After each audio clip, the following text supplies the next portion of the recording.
Hello friends, അപ്പം നമുക്കിന്നൊരു Palakkad special പരിപ്പ് കറി ആയാലും ഞങ്ങളൊക്കെ ഇങ്ങനെയാണ് കേട്ടോ നമ്മുടെ ഈ പാലക്കാട് ഭാഗത്തൊക്കെ വെക്കാറ്. അപ്പോൾ അത് കഴുകിയ പരിപ്പിലോട്ട് തക്കാളി, ഒരു 3 പച്ചമുളക്, 3 ചെറിയുള്ളി, ഒരു 3-4 വെളുത്തുള്ളി അല്ലിയിട്ട് കുറച്ച് മഞ്ഞൾപ്പൊടി ഒഴിച്ച് ഒന്ന് നമുക്ക് വീസിലടിച്ചെടുത്തിട്ട് വരാം കേട്ടോ.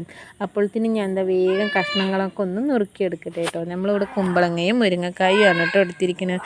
നിങ്ങൾ വീഡിയോ ഒക്കെ ഒന്ന് കണ്ടു നോക്കൂ. ഇഷ്ടപ്പെടുകയാണെങ്കിൽ ചാനലൊന്ന് സപ്പോർട്ട് ചെയ്ത് സബ്സ്ക്രൈബ് ചെയ്യണേ. അപ്പോൾ ഞാൻ കഷ്ണങ്ങളൊക്കെ നുറുക്കി വെച്ചു. നമ്മുടെ പരിപ്പ് ഇവിടെ വെന്ത് വന്നിട്ടുണ്ട്.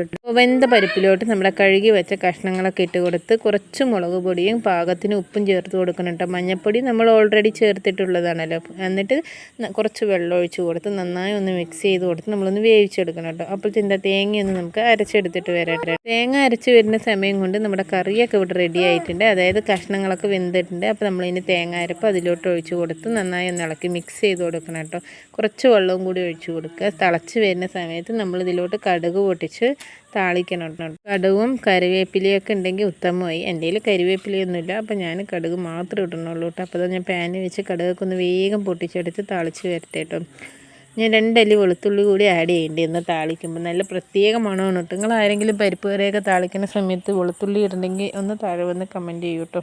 നമ്മൾ കടുകൊക്കെ പൊട്ടിച്ച് ചാറിലോട്ട് ഒഴിച്ചു കൊടുത്തു കേട്ടോ. അപ്പോൾ അതാ ഞങ്ങളുടെ സ്പെഷ്യൽ പാലക്കാടൻ പരിപ്പ് കറി ഇവിടെ റെഡി ആയിട്ടുണ്ട് കേട്ടോ.